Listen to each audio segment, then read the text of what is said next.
Assalamualaikum warahmatullahi wabarakatuh. Bagaimana kabar Ananda semua? Ibu berharap Ananda dalam keadaan sehat walafiat dan juga dalam semangat yang tinggi. Walaupun pada kesempatan kali ini proses pembelajaran tidak dapat dilaksanakan secara tatap muka.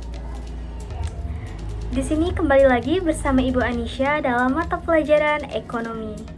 Sebelumnya Ibu memohon maaf karena pada hari Senin Ibu berhalangan hadir untuk mengajar di kelas. Sebagai gantinya, Ibu membuat video pembelajaran ini.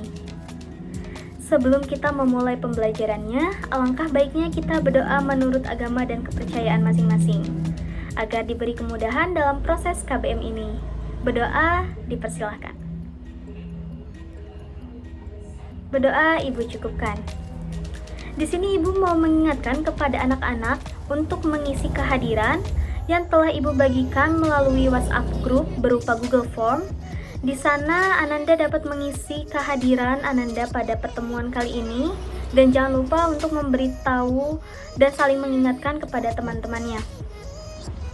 Baik, kita akan masuk kepada sesi inti yaitu tentang pematerian. Selamat menonton dan selamat menyimak.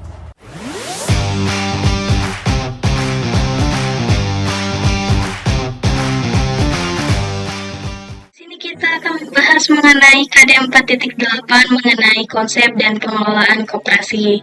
Di sini Ibu telah membuat topik yang akan kita bahas pada hari ini itu apa saja. Ada 4 ya anak-anak. Yang pertama peran dan fungsi koperasi, kemudian perangkat organisasi koperasi, sumber permodalan, dan juga prosedur pendirian koperasi. Di sini juga Ibu telah merumuskan tujuan pembelajaran kita hari ini. Terdapat 4. Anda bisa baca dengan detail, tapi pada intinya Ibu mengharapkan Ananda ini dapat memahami konsep koperasi dan pengelolaan koperasi yang lebih lanjut. Nah, kita masuk kepada topik pembahasan pertama mengenai peran dan fungsi koperasi. Di sini Ibu telah merumuskan ada 4 peran dan fungsi koperasi, dan di setiap poin ini Ibu telah memberikan highlight tentang poin penting yang mempermudah Ananda untuk menghafal gitu ya. Yang pertama, membangun dan mengembangkan potensi serta kemampuan ekonomi. Yang kedua, berperan secara aktif dalam upaya mempertinggi kualitas kehidupan masyarakat.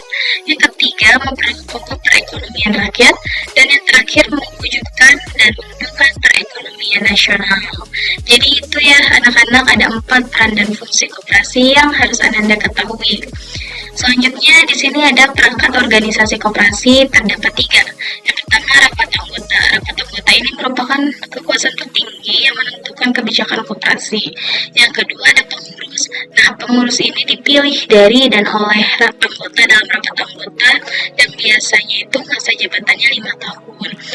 Lalu yang ketiga ada pengawas. Pengawas ini sama seperti pengurus, dipilih dari dan oleh anggota dan bertanggung jawab kepada rapat anggota. Baik, selanjutnya kita akan beralih kepada topik pembahasan mengenai sumber permodalan koperasi. Di sini ada 2 ya Ananda, ada modal sendiri dan modal pinjaman. Ibu, modal sendiri itu berasal dari mana? Nah, modal sendiri itu dapat berasal dari simpanan pokok, simpanan wajib, dana cadangan, dan juga hibah. Sedangkan modal pinjaman itu dapat berasal dari anggota, koperasi lain, bank atau lembaga lain, serta penerbitan surat atau obligasi lainnya, gitu ya anak-anak.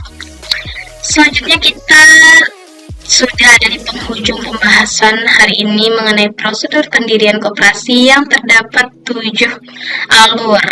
Di sini Ibu telah menjadikannya flow, alur yang dapat mempermudah anak-anak dalam memahami prosedur pendirian.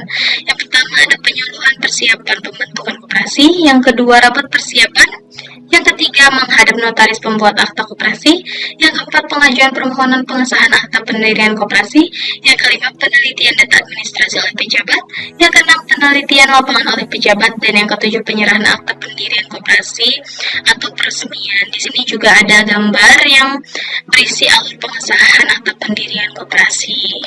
Semoga Anda menyimaknya dengan baik. Sekian pembelajaran hari ini.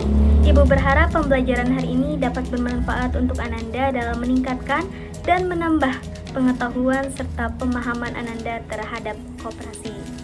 Di sini Ibu mau mengucapkan terima kasih banyak kepada Ananda yang telah menyimak video pembelajaran ini dengan baik dari awal hingga akhir. Sampai bertemu di pertemuan selanjutnya bersama Ibu Anisha. Ibu cukupkan sekian, tetap semangat dan jangan lupa jaga kesehatan. Wassalamualaikum warahmatullahi wabarakatuh.